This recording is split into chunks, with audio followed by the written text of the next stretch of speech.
Viemos do pó e ao pó voltaremos. Ele não é um serial killer. É algo muito pior e anda à boleia vindo do inferno. Preparem-se para conhecer o Dust Devil.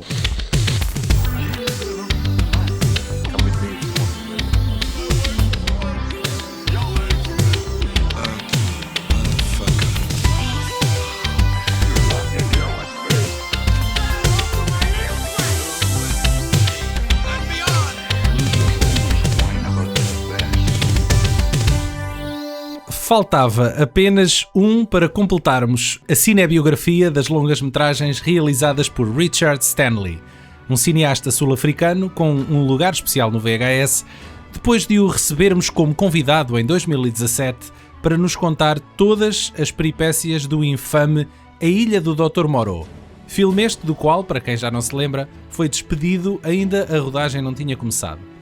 Mas 4 anos antes de andar a fugir dos produtores e de Marlon Brando, escreveu, filmou e apresentou ao mundo um obscuro low budget chamado Dust Devil, baseado no mito de um serial killer que apanhava boleias nas estradas do deserto da Namíbia. Vamos então desempoeirar as poeiras demoníacas do filme de culto, recuperando já daqui a nada a conversa com Richard sobre este tema. Mas vamos começar já aqui pelo Paulo, que gastou 35 € no DVD do filme. É verdade. Foi ou não foi? Foi, sim senhor, é verdade. Mas é por ser objeto de coleção ou o que é que se passa? É, completamente, é objeto de coleção e não só... Para já este filme teve imensas versões, umas 5 versões. O filme, originalmente, o corte do Stanley Kubrick. O corte do Richard Stanley tinha 2 horas, só que a Miramax achou que o filme não seria comercial e em vários mercados fez cortes diferentes e eu consegui encontrar em França uma versão. Mas a versão mesmo em Blu-ray, que julgo que foi a que eu vi, já é a versão definitiva do filme e a versão que ele aprovou. Eu não sei, eles depois chegaram a um consenso com uma versão de 95 minutos. A que eu tenho tem 115. Quando chegou já a versão em Blu-ray, já é uma versão definitiva e uma versão aprovada por ele, portanto... Sim. Tu que tens essa versão e sendo fã já deves ter visto mais do que uma, não sei se és fã, não sei se queres apontar aqui algumas diferenças. Tem mais a ver com o desenvolvimento da personagem do polícia, que anda em busca também do Dust Devil, que eles acham que é um serial killer. Eu não sei se isto é propriamente uma lenda local ou uma lenda da região. Acho que sim. Tanto é que há um filme de 89 chamado Windprints. É um filme com o John Hurt e o Sean Bean e tem uma história também semelhante a esta e também foi filmado na Namíbia. Ora boa. Portanto, então, isto não é à toa. Então, mas isso eu também te posso dizer que em 86, no Irão, também foi feito um filme que abordava exatamente a mesma... Como é que se chama? O mesmo tipo de personagem. Não sei, acho que é The Monster, o título internacional. A história basicamente é uma aldeia que está a ficar sem água porque há uma entidade demoníaca que vem na poeira do deserto e basicamente está a roubar a água toda àquela povoação. E é um bocadinho na onda desta lenda ou mito, ou o que seja, do Dust Devil. Que por ser no Irão, eu não sei se será uma coisa ali da África, sabe, Médio Oriente. Quando a malta vive no deserto, todas as entidades têm que vir na areia, porque se tu vives no meio da selva, se calhar vem numa pantera ou num tigre ou qualquer coisa. Se tu vives no deserto não há grande hipótese, tem que vir mesmo na areia. Há uma coisa que faz despoltar aqueles ventos e aquelas poeiras. He became a hunter and like a hawk, he flew to seek his prey, taking refuge in those far corners of the world where magic still lingers. But having once been a man, so does he still suffer the passions of a man, flying in the rages sometimes. Então, o Dust Devil, aqui no filme, é uma entidade demoníaca que vagueia pelo deserto à procura de presas fáceis, mulheres que caem na sua rede de sedução e a quem ele lhes tira a vida de forma bastante gráfica, com um modus operandi bastante semelhante a um serial killer. Agora, o destino dele irá cruzar-se com a Wendy, uma noiva em fuga, mas ela não será uma vítima vulgar. Então, e o que é que tu achas do filme? Há bastantes coisas que eu gosto no filme e há outras que eu não gosto. Estamos a falar de um filme de baixo orçamento, que custou 4,3 milhões de libras. E é incrível aquilo que foi possível fazer e que fez deste filme um filme de culto, apenas com este dinheiro. Mas é um daqueles filmes que tem que ser descoberto, porque é mesmo um filme muito obscuro. Eu não fazia ideia, não conhecia este filme antes de conhecer a cinebiografia do Richard Stanley. Eu só cheguei a este filme por causa de uma curta que eu vi do Richard Stanley e que me fez olhar para a filmografia toda dele. Sim. E aí descobrir tudo o que estava para trás. Há aqui uma visão de autor e de alguém que tem algo para dizer. Tu notas? Sim. Notas isso? Ele não tem muitos filmes, mas tu percebes que o gajo é realmente um tipo com uma visão e que imprime muito o estilo pessoal e uma série de ideias dele nos seus filmes. E este não foge à regra. Não foge à regra. É definitivamente um filme com diálogos esotéricos, cenas muito estranhas, alucinações. Tem essa receita toda. Sim, é uma coisa constante nos filmes dele. E que foi precisamente bastante desse material que a Miramax também retirou. Aparentemente é um filme relativamente simples, não é? Porque podia ser um vulgar thriller de suspense sobrenatural com uma criatura que anda no deserto a matar pessoas, mas depois o que lhe imprime um estilo próprio é mesmo estas alucinações, estas sequências mais abstratas. Eu não conheço a história da Namíbia. Só de pensar um filme ir filmar isto para a Namíbia, para mim já é estranhíssimo. O gajo era sul-africano.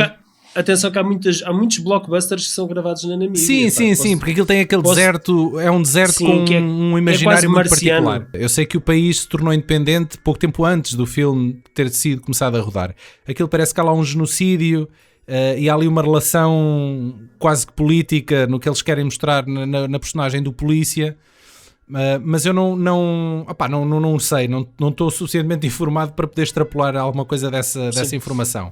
Também não sei. Todos aqueles diálogos e aquelas ideias mais malucas que o gajo quer pôr no filme acaba por ser o elo mais fraco do filme, porque me parece tudo treta, não é? Parece que o filme quer empolar ali um imaginário um bocadinho mais complexo e profundo, mas depois não, para mim não concretiza. Não, a história acaba por ser bastante básica. É isso. Eu acho que a mais-valia de todo o filme é o elenco principal, o Robert John Burke, de gente que eu não conheço nada nenhum, mas pronto. Nunca viste o Robocop 3? É isso, depois vi que realmente ele é o Robocop 3, mas é o tal que ninguém sabe quem é, ninguém se lembra quem era. Temos também a escultural Chelsea Field, que fez de Tila no Masters of the Universe, e o ator que faz de polícia é também sul-africano e chama-se Zakes Mokai, e eu lembro-me dele na Maldição dos Mortos-Vivos do Wes Craven. É exatamente, ia dizer a mesma coisa. Esse filme que é o The Serpent and the Rainbow, não é o título original? Exatamente. É um filme um bocado esquecido do Wes Craven. É um filme menor da carreira dele que as pessoas nunca se lembram. E era um filme por alguma razão, é sobre há lá uma espécie de experiência qualquer em que os corpos, em que tu morres, mas depois o teu corpo está só em estado letárgico e tu depois acordas. Não, é ao contrário, a tua mente é que fica num estado letárgico. Aquilo é no Haiti, não é? Tem a ver um bocado com aquela cultura haitiana. Acho que é do Haiti, não tenho a certeza. Mas o filme tem para mim uma sequência, mete um cagufo do caraças, que é tu seres enterrado vivo.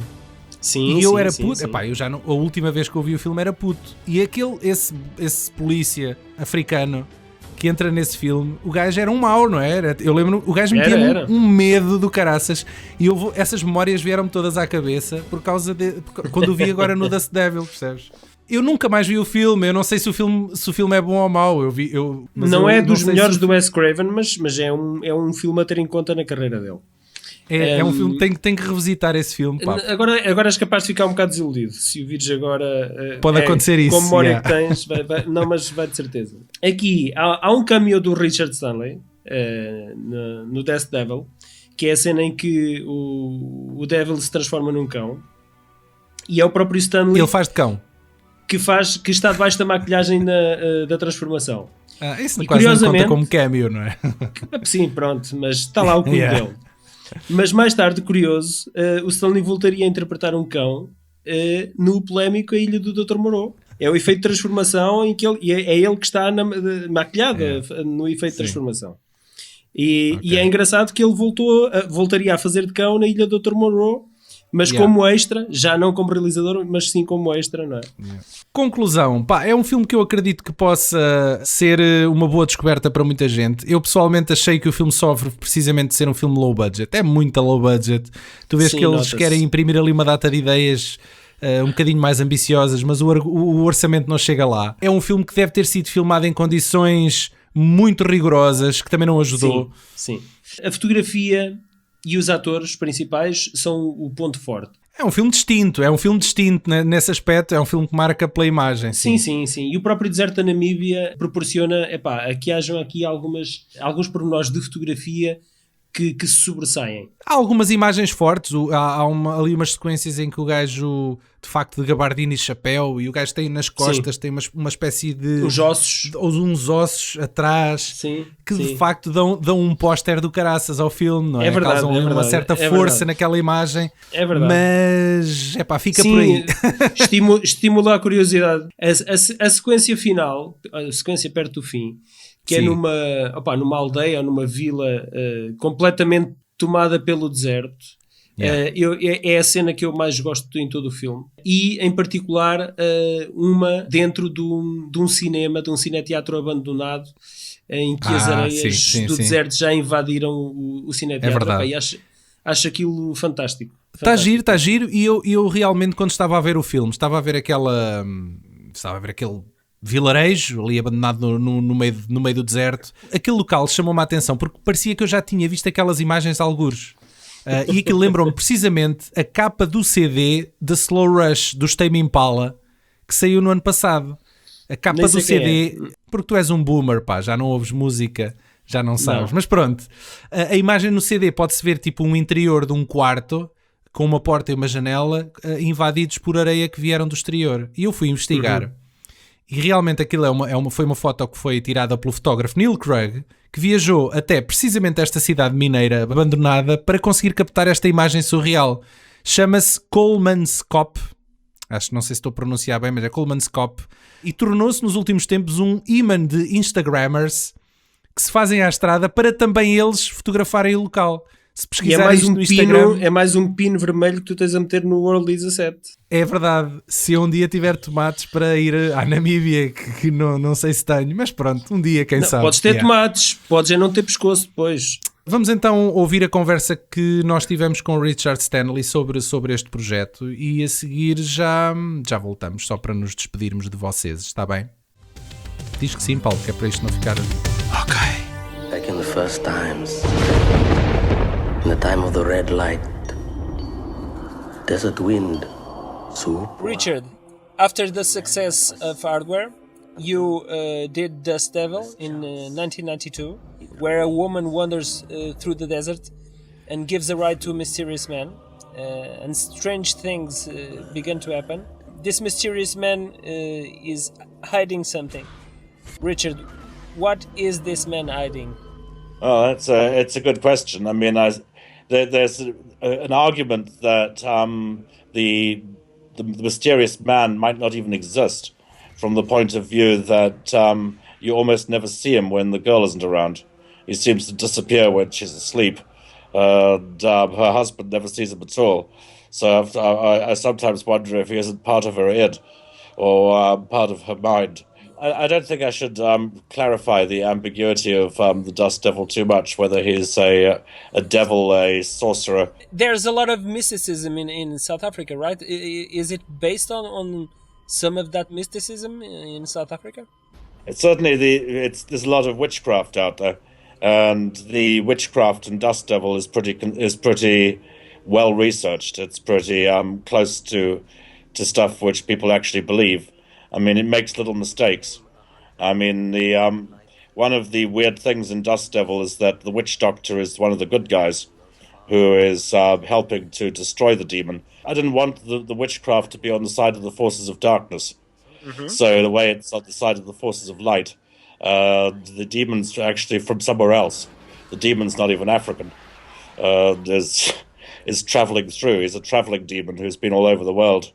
at one point we see the small change at the table, and there's Arabian coins and Russian coins, and we see that this guy could turn up anywhere, and he's probably been traveling for centuries. So he wasn't a specifically African demon. I knew for South Africa, if there was an evil force, he had to be blonde and blue-eyed and white. Okay. Just like I wanted the good guys to be black in the movie. Is that symbolic of the apartheid? Yeah, I mean, the whole movie is a crazy apartheid fantasy. I mean, it was really addressed to the white South Africans. You can also see that, to some extent, the girl is kind of, for me, the soul of South Africa, who is in danger from being fucked by the devil. And the two characters trying to save her, the white husband and the black cop, have to get together and cooperate in order to save the soul of the country.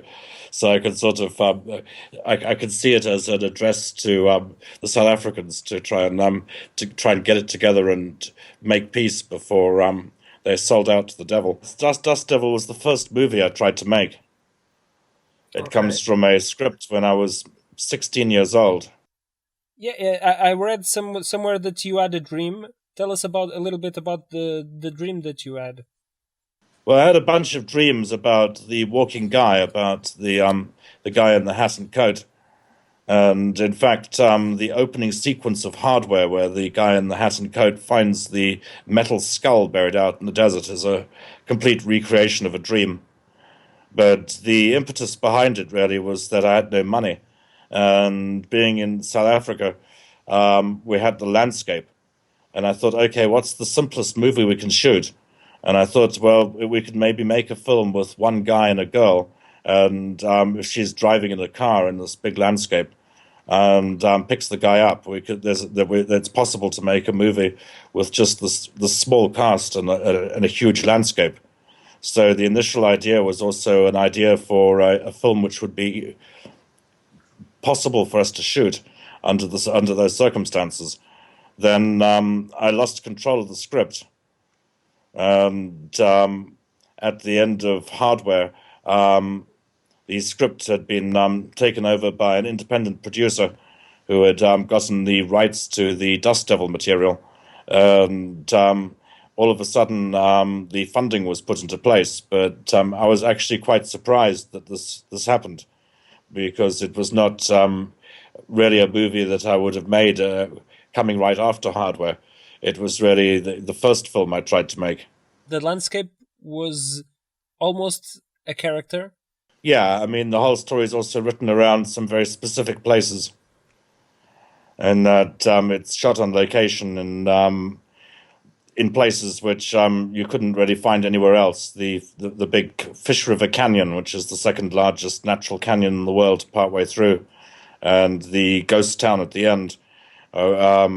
These were all real places that the movie was written around. Many of the events in the movie actually happened, but didn't happen in that order. Happened at different times to different people. The film collages together a lot of different African stories and things that I'd heard over the years. Mad Max Fury Road and several other films had production problems when shooting in the desert of Namibia. Did you had any problems shooting there on location? Yeah, I mean, at the time we thought it was really like being in hell. Like we all thought that this was the worst location movie ever. Yeah, but that was appropriate for the background of the story. Yeah, I mean, of course, this is before Dr. Moreau as well. Now I look back and I realize Dust Devil was easy. Yeah. But at the time, I bet you do. At the time, it was a nightmare. So we were very fortunate that nobody died, and no one was seriously injured. I'm always grateful for this. But we lost a lot of vehicles. Yeah, because of the sand, right? And also just some habit of people to crash when they're in Namibia. Oh yeah. I don't know why. It has something to do with the roads. The roads are very good, like runways. Yeah. Okay, I bet. And you have to go very long distances, and you get disorientated. But it's amazing how many wipeouts people have. I mean, in one company move, just in one move, from when we had to move 1,000 kilometers south to get to a new location. In this one move, we lost 40 vehicles. 40. 40 fucking vehicles in one move. That's an entire boat from Japan full of cars. Yeah, incredible. Yeah, bizarre. I mean, there was one day when our breakfast was late. The van that was coming to do the catering didn't arrive. Then the van arrived about 2 hours late, completely crushed out of shape. And they had rolled the vehicle and gotten the vehicle back on its wheels again, and kept coming. And then they'd crashed it again. They'd had 2 accidents on the way to the breakfast, and all of us were pissed at them because our breakfast was late. We were very unsympathetic. Most important meal of the day. Yeah. Yeah. So the frequency of the car accidents, the constant everyday multiple accidents, and was pretty surprising. This was shortly after Namibia was becoming independent, and one of the locations I didn't have a chance to use because it was too far north, but which I wish was in the movie, was when I was scouting, I saw a vehicle pound for United Nations vehicles for when the UN had been there monitoring the elections. Okay. And here I saw just piles of crushed vehicles, burned, mangled, dozens and dozens of UN vehicles, all of them destroyed during the monitoring process. So I think it's just something about Namibia that makes people drive very badly. Okay. Whether it's the film unit or the UN, but yeah, this was a constant issue. I was also in a very bad accident in the course of the movie. You were injured physically or what? At the time, because of the craziness of the film, it seemed lightweight. It was like in one more goddamn thing, but in hindsight, it was pretty crazy. The vehicle I was in rolled at about 110 kilometers an hour. I wasn't wearing a safety belt, and I managed to survive by wedging myself between the seat. I got my boots pressed into the dashboard and kind of braced in the frame, and stayed in the car. I didn't close my eyes fast enough, so I got glass splinters in one of my eyes, and then had to find someone with tweezers to pull the pieces of glass out of my eye. And lost some skin off my back, but it didn't seem like a big deal. We didn't even tell the production about it because I didn't want to scare the producers.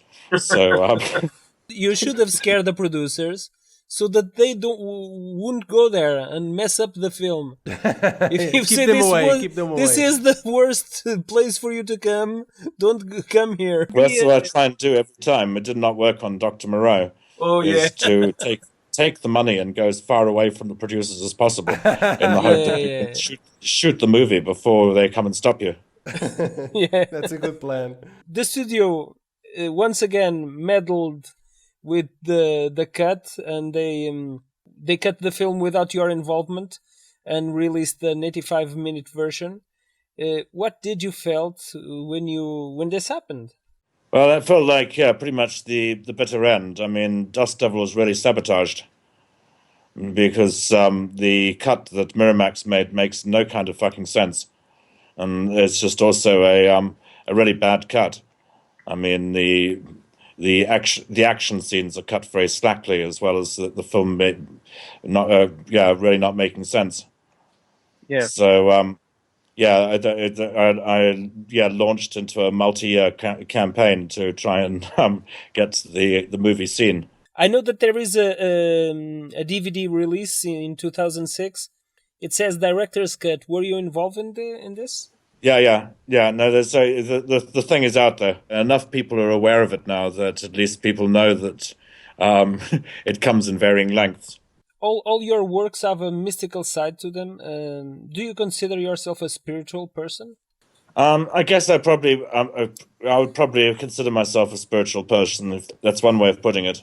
I do believe in the supernatural, and I'm not a Christian, a Muslim, a Jew, or a Buddhist. I haven't got any great theory about what the heck the supernatural is. But I now believe that there are other forces out there apart from human beings that are much more powerful than us, that do have some kind of effect on our normal life. Like multiple realities, perhaps? I suspect that's one possibility. And there would seem to be ultra-dimensional intrusions into this world, which non-linear interference by things which I don't know what the heck that is. Do you believe that because you read something or you had like experiences in your life? I've seen too many damn strange things. UFOs, Too many things. UFOs. Yeah, I've never seen a UFO.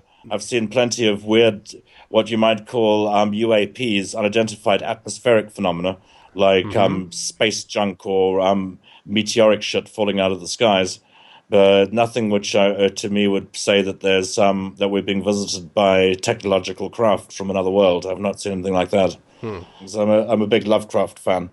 And rather than these things being aliens from some other world, I suspect that they may always have been an essential part of our immediate environment.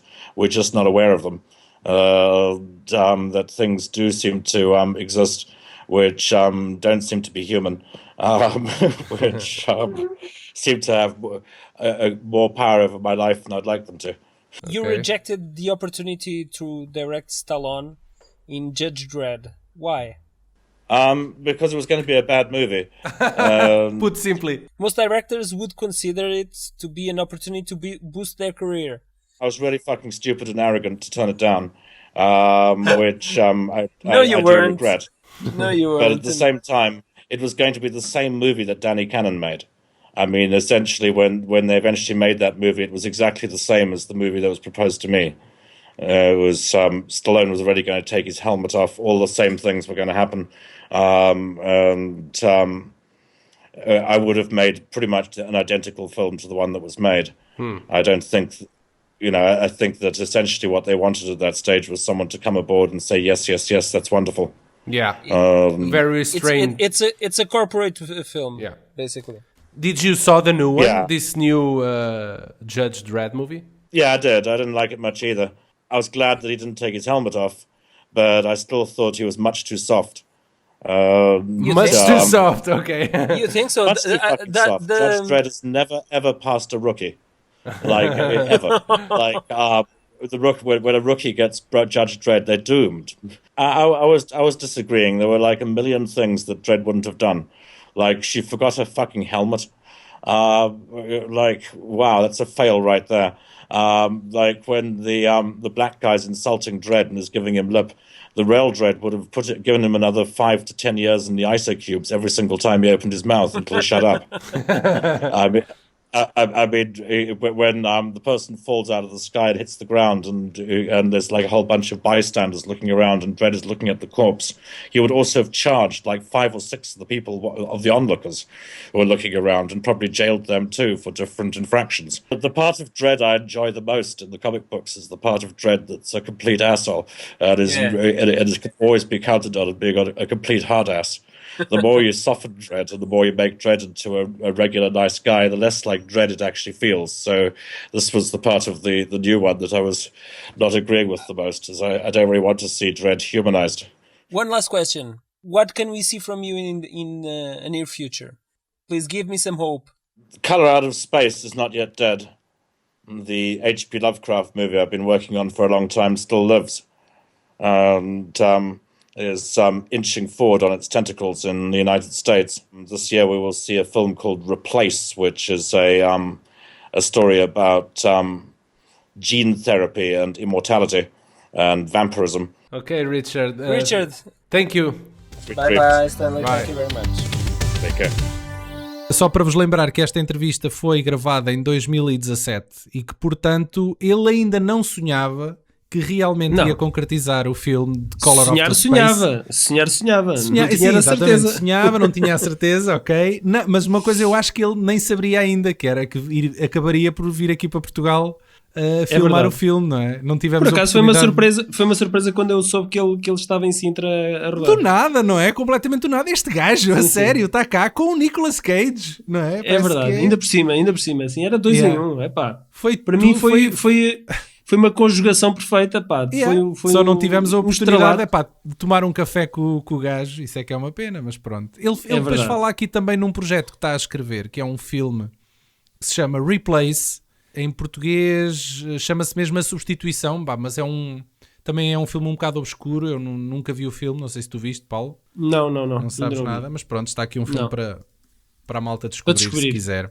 Acho que sim, vamos aguardar pelos próximos projetos do Richard Stanley, baseados na obra do H.P. Lovecraft.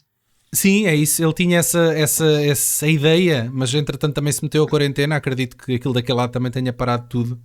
Eu uma Sim. vez, ele vai pondo alguns posts no Facebook e eu no outro dia perguntei-lhe se esses filmes que continuariam a explorar o universo do Lovecraft eventualmente o iriam trazer de volta a Portugal. E ele disse que não está nos planos porque são filmes muito diferentes e já não será aqui o local ideal para fazer as filmagens. Fico com pena, Pá, porque eu também gostava muito de ver uma trilogia Lovecraft inteiramente filmada em Portugal, era giro. Eu Mas pronto, curtia ele deu poucas milhões esperanças. ser uma mosca naquele set. Epá, e só estar lá a pairar e fumar uma broca com o Richard Stanley há de ser uma experiência brutal. Claro que tu ias tossir-te Curtia. todo, que tu nem tabaco normal fumas, mas pronto. Verdade. Fumar uma broca com o Richard Stanley deve ser assim uma coisa... Ele mesmo bucket já list. fumou uma ou duas ou três durante a nossa entrevista, portanto eu imagino Sim, como é que sim. Sim. ele fala que há lá bué acidentes, havia bué acidentes rodoviários na Namíbia. E durante a rodagem que ele foi uma estupidez, tinha acidentes a torto e a direito e nunca se lembrava como é que isso acontecia. Se tu fores pesquisar à net e vires as estradas na Namíbia, aquilo é realmente assim. São tipo 200 km de estrada sempre a direito. Foi-me dito que o planeamento rodoviário, pelo menos nos países de primeiro mundo, nos outros se calhar cagam um bocado nisso, as estradas, mesmo em trajetos que podiam ser linhas retas, não o são, porque as pessoas distraem-se. Adormecem. Nem é adormecer, não podem estar acordadas, mas há qualquer coisa que te torna, percebes, tu ficas quase sonâmbulo quando estás a conduzir e deixas de ter... Sim, de nem mexe, girar, parece que o carro vai em Yeah. piloto automático. Mesmo nessas situações são às curvas de propósito, para evitar precisamente os acidentes. E então eu acho engraçado que depois nestes países a malta começa a imaginar se não existe realmente uma alucinação coletiva Sim, no meio então, do mas- deserto. Então, mas ouve lá, mas é assim, os gajos, tens uma cidade no ponto A e a cidade no ponto B, e qual é o trajeto mais rápido? É uma linha direita, É não uma é? linha reta, pois, mas não pode É uma ser. linha As pessoas têm que ser embaladas na estrada, pá, senão há montes de acidentes. Ai, Esse fenómeno está estudado, está identificado e sim, existe, sim, não sim, é? sim. Percebes? Sim, mas eu estou a imaginar é o engenheiro lá das estradas Querem lá saber. faz uma linha direita, fez uma linha direita, a estrada é por aqui, fez uma linha direita, e vem um gajo dizer-lhe, pá, mas não pode ser, então, mas não pode por quê? Tens que fazer curvas, tens que serpentear, então, mas porquê? Yeah. E eles curvas, mas está tudo doido. Vais Então gastar isso vai mais acrescentar o combustível e orçamento. tudo. Não, e alcatrão, e mão de obra, Yeah, e tempo, yeah, e yeah. É só trabalho, despesa, não sei o para quê, quê? então, exatamente. Linhas retas são um chamariz para o diabo. O Exato. Dust Devil, vem lá o Dust O Devil. Dust Devil está à espera na curva. Não, na ausência dela, que é pior. Antes de irmos embora, quero-vos lembrar que podem descobrir muito mais sobre a vida e obra de Richard Stanley no nosso catálogo de episódios. Hardware, A Ilha do Dr. Moreau e até Color Out of Space já mereceram as honras. Basta procurarem pelos nossos É verdade. episódios no YouTube, Apple Temos Podcasts. quase a filmografia completa do Stanley. As longas metragens dele estão todas, está tudo feito, já fizemos tudo. Yeah. Não é? Spotify ou no vosso serviço de podcasting de eleição. De resto, mantenham-se limpos e asseados, não se esqueçam de virar o colchão da cama de 6 em 6 meses e até breve. Essa do colchão, meu, é por causa dos ácaros. Tu devias saber isto, pá, mas ninguém faz, não é? É para o verão e é para o inverno.